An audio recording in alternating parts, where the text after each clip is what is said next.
আচ্ছা, আমি মাহফিল কেন ছাড়লাম? বিনা পুঁজিতে, কোনো পুঁজি নেই। আসবো, বয়ান করব, চলে যাব। আসরের পর, জোহরের পর, মাগরিবের পর, এশার পরে 2টা 3টা, ডেইলি 4টা 5টা মাহফিল করছি। 3 বছর আগেও, 3 বছর ধরে আমি মাহফিল করি না। এখনো চাইলে একইভাবে করতে পারি, এত দরখাস্ত যায়। একেবারে বিনা পুঁজিতে, কম করে হইলেও 1.5 লাখ 2 লাখ টাকা পকেটে নিয়ে আমি বাসায় ঢুকতে পারি। এমন চাহিদা সম্পন্ন একজন ব্যক্তি চাইলেই কামাই করতে পারে, এরপর ওয়াজ ছাড়লাম কেন? এত বড় লোভনীয় ব্যাপারটাকে কেন অ্যাভয়েড করলাম? এখন আমার মাসে 1-2 লাখ টাকাও ইনকাম নাই, কিন্তু এই 1-2 লাখ টাকা ইনকাম করতে আমার কত প্ল্যান করতে হয়, কত মানুষের সাথে কথা বলতে হয়, এরপর ইনকাম করতে পারি। আর এখানে এসে গলা আল্লাহ দিয়েছেন, আজকে গলা ভাঙ্গা, কি আর করার? আল্লাহ দিয়েছেন, এটা টান মারলেই টেহা। ছাড়লাম কেন? আমার একটা দায়বদ্ধতা এবং অপরাধ বোধ থেকে। আমরা যারা আলোচনা করি, মাহফিলকে কামাইয়ের মাধ্যম বানিয়ে নিয়েছি। মাহফিলের আয়োজন যারা করেন, বেশিরভাগ মাহফিল আয়োজক কমিটি মাহফিল কালেকশনের মাধ্যম বানিয়ে নিয়েছে। আপনারা যারা আছেন, আপনারা মাহফিলে আসেন সুরের ক্ষুধা মিটাইতে। যদি এমনটা না হতো, আমার জন্য আপনাদের অপেক্ষা কেন করতে হবে? মাওলানা নুরুজ্জামান সাহেব ভালো আলেম, আমার আগে বরুড়ার মুফতি সাহেব বয়ান করছেন, ভালো আলেম, তাদের কথা শুনেই যথেষ্ট। কিন্তু আপনি এত দূর থেকে হুজুর ভাড়া করতে হবে কেন? ওই যে তাদের কণ্ঠ বাজাইনাটা একটু ভালো, কথা বলে না। আমাকে বলেন, আপনাদের এই অঞ্চলে মাহফিল কি একটা হয় না আরো হাজার হাজার হয়? বছরে অন্তত তো 500 মাহফিল আমার মনে হয় বরুড়া থানায় হয়, হয় না? এটা তো বরুড়ার ভিতরে। আমাকে বলেন আপনি, আপনাদের এই আড্ডা যে বড় মসজিদ আছে, এই মসজিদে ফজরের নামাজে নতুন মুসল্লি বেড়েছে কয়জন? কথা বলেন। হ্যাঁ, 2-1 জন যদি বাড়েও এই মাহফিল দিয়া না, ওইটা উজানি যাইয়া, চরমনায় যাইয়া, তবলিগে যাইয়া, তাহলে এই মাহফিল দিয়ে কি লাভ?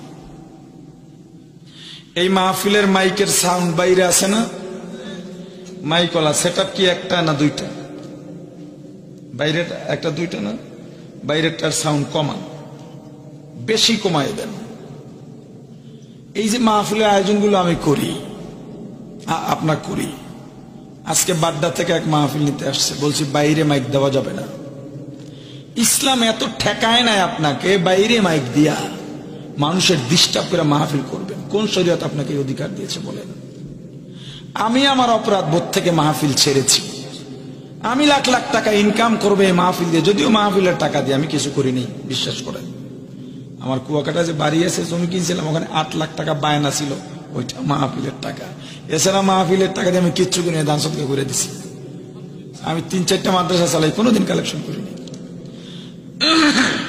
আমার অপরাধ বোধ, এই যে মানুষ আয়োজন করে, আমি নিজে আপনার কাতারে নেমে উপলব্ধি করেছি। আমি গাড়িতে আসবো এসিতে, আপনার অবস্থানে, আপনার মেহমানখানায় বসে বিশাল ফল ফ্রুট খাবো, বয়ান করে হাদিয়া নিয়ে চলে যাব। আপনার কি কষ্ট হচ্ছে বা সুবিধা হচ্ছে সেটা আমি উপলব্ধি করব না, এই দায়িত্বহীন আমি হতে পারিনি বলে আমি বিভিন্ন মাহফিলে নিজে গিয়েছি ছদ্মবেশে। না হয় কমিটি দেখলে কি হুজুরের দাওয়াত ছাড়াইছে, হুজুর 10টা মিনিট কথা বলেন, শ্রোতারা ভিড় করবে। আমি গিয়ে কি দেখলাম, যে দুপুরের পর থেকে মাইকিং চলে, মাইক চলে, এলাকার মানুষ একজন আর একজনের সাথে কথা বলতে পারে না, মাইকের আওয়াজে শোনায় না, মোবাইলে কথা বলতে পারে না, জরুরি কল হতে পারে। আমি দেখেছি তারা মাহফিলকে গালি দিচ্ছে। আচ্ছা, যারা বিয়ে করেছেন, সন্তান আছে, আমার একটা কথা সাক্ষী দেন। সন্তানের মা, সন্তানকে রাতে ঘুম পাড়ানো আর যুদ্ধ সমান কথা, ঠিক কিনা? এখন আপনার মাইক যদি জোরে জোরে বাজে বাইরে, সন্তান ঘুম পাড়াইতে পারবে?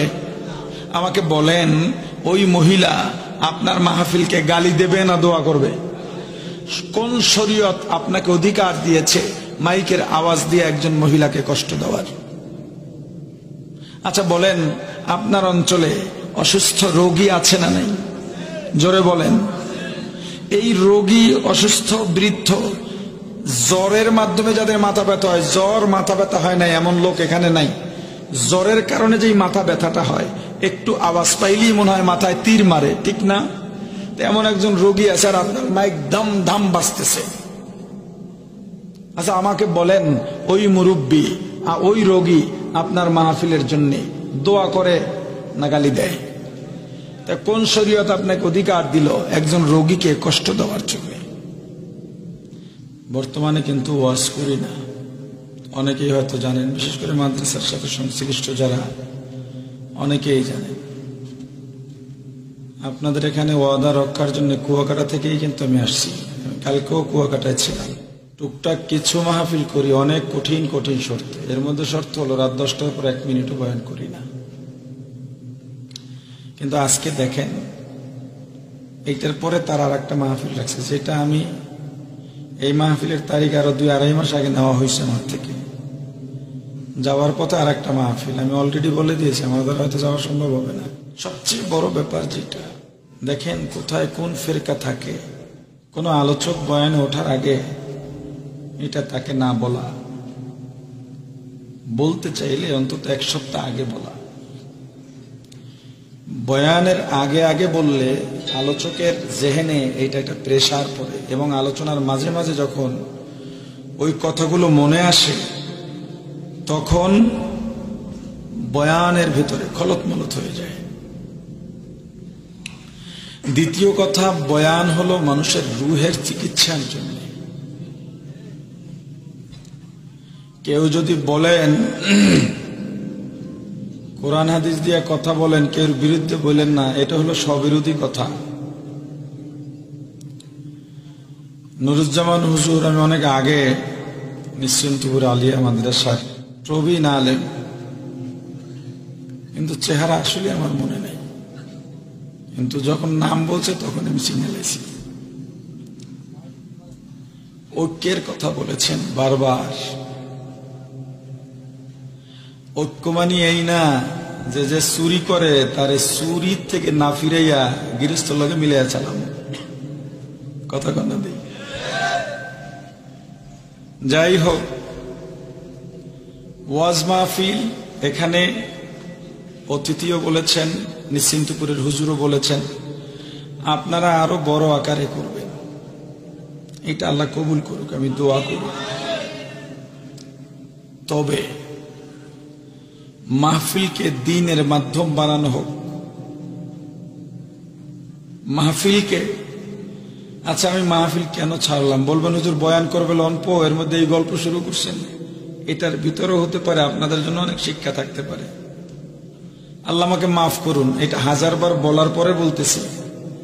বাংলাদেশে যে কয়েকজন আলোচক আছে, বিনা পুঁজিতে, কোনো পুঁজি নেই, আসবো বয়ান করব চলে যাব, আসরের পর, জোহরের পর, মাগরিবের পর, এশার পরে 2টা 3টা, ডেইলি 4টা 5টা মাহফিল করছি।